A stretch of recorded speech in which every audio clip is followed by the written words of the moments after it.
Update 2.4 has officially released, and along with the recent FEH channel, there is a ton of information to talk about, and I'm going to be doing my best to condense it down for you guys and give some of my thoughts on each topic.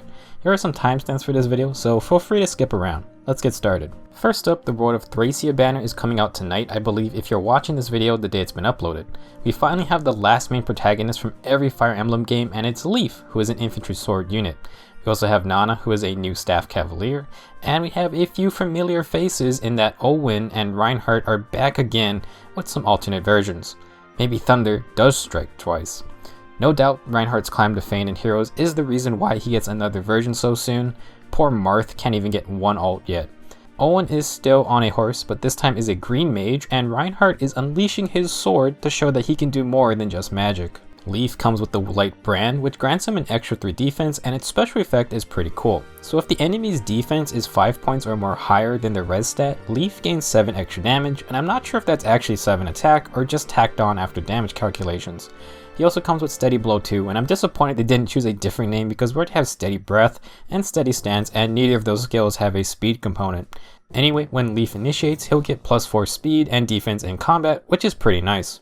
Leif has his own unique B skill called S-Drink. It only activates at the start of turn 1, but grants Leif 99 HP as well as special cooldown -1, the same as Quicken Pulse. So you may think the heal is worthless, but it's a good effect for modes like Tempest Trials or Chain Challenges. Not the craziest B skill out there, but you can play around with other cooldown reducing skills like Infantry Pulse or Quicken Pulse. Rounding out Leif's kit is Blazing Light and Drive Attack too. Next we have Nanna, who comes with the Absorb plus staff. She does have a new healer assist skill called Restore, which has a heal equal to 50% of her attack stat. Now Restore has a pretty interesting effect in that it neutralizes penalties as well as status effects on allies. Most importantly, it mentions Panic, which Harsh Command cannot affect. Status effects are things like Gravity, and overall I think this is a very cool new healer skill. Probably going to be hard to get, but if Nanna is demoted to the 4-star pool, then maybe more people will get to try it out. Her other skills are Heavenly Light, Speed and Res 2, and Drive Defense, nothing too crazy there.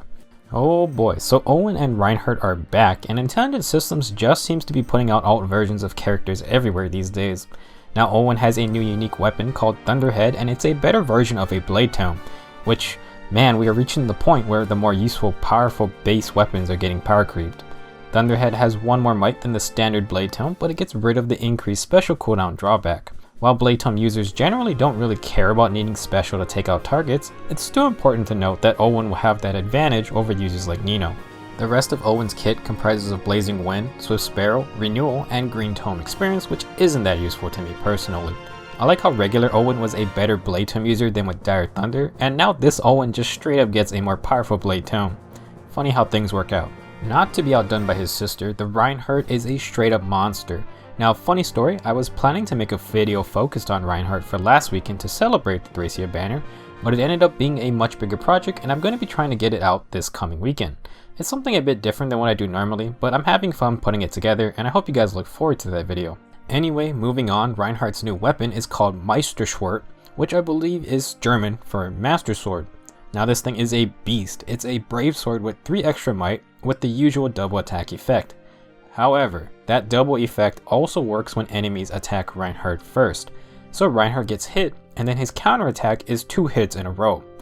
Now we don't have a complete confirmation that that is how it works, but based off the description, that's what it's sounding like. This is insane, and to make things worse, Reinhardt comes with Death Blow 3 pre-installed. He also retains his Vanish from last time, but it's way deadlier now. So based off the description, I believe if Vanish procs, Reinhardt attacks 2 times in a row first. Give this man the Quick Riposte Sacred Seal and he can pull off 4 attacks when being initiated on first. That's crazy. This is actually disgusting, and to me personally, I'd rather get Reinhardt than Leif on this banner.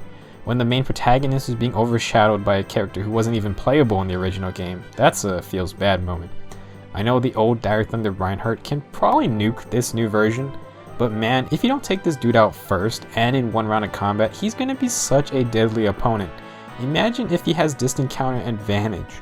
Good lord, Reinhardt's Fire Emblem Heroes legacy lives on, and he's gonna be an annoying enemy in modes like Tempest Trials. I wasn't really planning on pulling for the Thracia banner, but man, I really want that Reinhardt, and regardless, I don't think Leif is that bad anyways. Okay, so now on to update 2.4 changes, and the first topic involves Tempest Trials. So the mode is getting a revamp and is being called Tempest Trials Plus. Now the game will suggest what difficulty your current team should play, and now all allies get the Tempest Trials stat boost and double XP and SP during the first 2 times you enter per day. Every bonus unit is now a 40% bonus unit, which is fantastic, and the stamina cost is going down as well. Basically, they are making it easier than ever before to participate during this event. Now my favorite part is that they are making full-length Tempest Trials shorter, down to 10 days.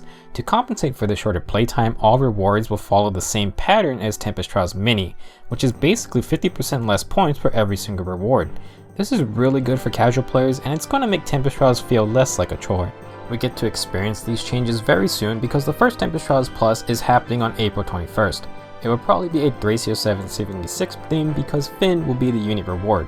I look forward to this event in the coming weeks. Not really an update feature, but there is a new special orb promotion happening soon. You can buy 21 orbs plus 6,000 feathers for $10 US. The closest bundle would be the 23 orbs for $13 pack for comparison. This deal will start on April 12th and last until April 25th. It was also mentioned in the FEH channel that more deals like this will appear in the future, so for those of you who do spend some money, be on the lookout for these slightly cheaper orb packs. Now probably the biggest announcement of FEH channel was that 4 to 5 star units would be getting demoted into the 3 and 4 star pool. 46 units are affected by this, and it's going to be in effect for banners released after the update. I actually got a 3-star Sakura earlier from my free summon on the Tiki Inoue Bound Hero Battle banner. Here is the full list of units moved down, and I plan to make a video talking about these changes more in depth. Specifically, I want to take a look at what skills are now going to be available from units in the 3 to 4 star pool. Also, I'd like to look at what units will become more common. For example, Reinhardt of all people is now a 3-star unit. My goodness. If this topic interests you, be on the lookout for this video coming soon. I'll link a card here when it's out. Some additional smaller changes in this update is that there are now little notification banners on the home screen. These will tell you things like if you have a free summon available on a new banner. The friends list is also being improved with some extra features, including the number of friends you have. The friend cap is also going up to 100, which is double the original amount. Time to start sending out more friend requests to get some powerful allies for rival domains. Hero merit cap has been bumped up again to 5,000 now. And last, the groundwork has been set to introduce red, green, and blue bow units into the game. I'm not going to go in depth what this means for the archer class, but we got our new colorless dragon pretty fast, so I bet we'll see a colored archer in the coming months. During FEH channel, it was announced that they are introducing a second daily Grand Hero Battle rotation. Beginning April 11th, we will have 2 Grand Hero Battle rotations, and the old one isn't going anywhere. I mentioned in another video that I would have liked to see the old rotation swap out, but this is an even better solution since newer players can challenge this difficult content immediately without having to wait months for them to come around. Also, Camus, or rather Camus, is coming back, and he's a great unit to have for beginner horse emblem teams. There is also a new Grand Hero Battle coming out, and it features Sias, who is from Thracia 776. If you have Reinhardt, one of his dialogue quotes actually mentions Sias as a genius tactician, and he can play as a summoner to him. The Sias Grand Hero Battle will appear on April 17th. That isn't all though. Grand Hero Battles are getting some changes as well. Most importantly, stamina cost is 0 to participate. I'm sure that's a grand relief for those who come up with free-to-play strategies. This effect also applies to Bound Hero Battles and Legendary Hero Battles like the one with Legendary Female Grima. This change is working right now as long as you update it to 2.4. FEH channel announced a brand new game mode / event called Grand Conquests. This is a community driven event where 3 teams will duke it out to control territory around Asker. The actual in-game battles are rival domain styled maps, and I'm actually happy to see them use the bigger play space for another event. Now it still has the same scoring system and fort capture objectives, but now you are contributing to a bigger team. There is a separate stamina system for this mode, and I believe it's 1 attempt per hour that can stack up to 8 times. So when you finish your rival domain's battle, your score is added to the total for your team. Each area has its own score totals, and the team with the highest combined score wins control of the area. Scores are tallied every 2 hours, which means it's going to be a pretty hectic mode if any team can work together. There are also score bonuses called area effects, which you can earn. To do this, you need to climb the tier system. Each player has a Grand Conquest or GC tier, and you can increase your tier by playing and scoring more points. You can earn rewards by climbing the ranks, and eventually you get access to area effects, like adding 10% of your score to surrounding areas. Overall, I think this game mode is definitely more complex than Voting Gauntlet, and I'm going to be excited to see how it plays out. The first Grand Conquest event starts pretty soon on April 13th and lasts for 6 days. They didn't talk about what pre-battle preparations are, but we'll find out soon enough. I forgot to mention, but it sounded like players are evenly distributed to each team automatically, so we should not have one team completely steamrolling based off of pure popularity. Now, even if you don't care about this new mode, everyone is getting 20 free orbs as a celebration. I don't think anyone can be mad about free orbs. Finally, let's talk about the new weapon upgrades. First up, LILINA, who sadly didn't get an effectiveness against dragons effect for FORBLAZE, instead got a chill res effect. The enemy with the highest resistance will receive a -7 res debuff, and this is great for LILINA, who may need the extra damage to punch through high res defenders. Now I'm seeing a potential pattern for the units who are getting new weapons that originally only had the silver type of tomes, the ones with no special effects. Soren had Excalibur, and his Wind's brand weapon has chill attack. LILINA has Bow Ganon, or the Baloney Tome as Kid Me would call it, and her FORBLAZE has chill res. Now if you refine FORBLAZE with Divine Dew, its extra effect is simply Death Blow 3. Now this is something I wanted from this upgrade, and again that's because LILINA is tied for highest base attack out of all mages in the game. You can run Death Blow A skill and even the attack plus 3 sacred seal, and LILINA is reaching insane levels of damage output in a single blow. Obviously it's not super overpowered, but it's a fun playstyle if you can support her. Overall, I think this is a solid weapon and refinement. The chill res effect gives LILINA extra damage to her more annoying targets, and stacking attack seems like the way to go. You could even invest into her speed stat despite it starting off pretty low. Heck, I'm the person who's running a plus speed Ephraim. Moving on, we have the Nameless Blade for KAREL and Fur. This weapon is pretty simple. It starts off as a 16 might slang edge, and with refinement, the special upgrade grants a Woe Dow effect. Fur has a killing edge and KAREL has his Woe Dow, so this was a somewhat obvious outcome. Basically, Nameless Blade is a sword version of Hauteclair, except unlike the flying siblings, Fur and KAREL can run Wrath as their B skill. I'm sure someone is going to be having a fun day with that combination. I hope in the future, Nephany gets Wishblade as a unique weapon with this same upgrade, because I am not sacrificing my only copy just for Wrath. Next we have LLOYD, whose Regal Blade just gets a refinement upgrade. So any upgrade will improve its base effect, and at the start of combat, if the enemy has full HP, LLOYD gets a bonus +3 attack and speed during combat.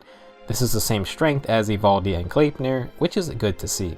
If you pick the unique weapon upgrade, then Regal Blade will grant +3 to every stat during combat if LLOYD is within 2 spaces of an infantry magic ally. This is specifically referring to tome users, and I think it's a pretty awesome effect. Basically, LLOYD can pair up with Nino, and that's pretty wholesome and cute. To be honest, LLOYD could be a pretty potent user of Distant Counter with this upgrade. That's a lot of investment, and most people write him off because of his super low defense. I don't think he'll be changing the game with his new effect, but similar to someone like Sanaki, LLOYD can have his own unique playstyle if you build around him. Last but not least, everyone's favorite boy gets his day finally. So any upgrade to Roy's Binding Blade gets him a new base effect. It gains effectiveness against dragons, and his original effect is bumped up to +4 defense and resistance when attacked. Similar to LILINA, Roy's unique upgrade option is very simple. It's basically a stronger version of Quick Riposte, working at 50% HP threshold rather than the 70% for Quick Riposte 3. So it's not Distant Counter, but man does this upgrade complement it really well. Roy is going to be a better defensive unit thanks to the extra defense and res, as well as Quick Riposte. He has a lot of options like Distant Counter, Steady Breath, or Close and Distant Defense. Overall, I'm not entirely sure how most people will go about building Roy now, but I think there's going to be a lot of variety. He'll be a decent unit against dragons as well, so that's another thing to consider. I'll be looking out to see what people decide to do with the new Binding Blade. So what's everybody's thoughts about this new update? Personally, I'm looking forward to how Grand Conquests are going to play out, and well, I've decided that I'm definitely going to be summoning for a chance at the Reinhardt. A lot of new content is here, and don't forget about Golden Week at the end of April. This is a time in Japan where most of the country is on holiday, therefore all the Japanese gacha games are in full effect to get people to start spending their money. Last year we had the very first Hero Fest with Hector, Azura, Takumi, and Ryoma, but now with the new legendary summoning events, I'm not sure what they will do this year. I fully expect another legendary hero, so keep that in mind. If you do decide to summon, then I wish you good luck, and that will be it for this video. Stay tuned for the video about the revamped summoning pool, and I'll see you guys shortly.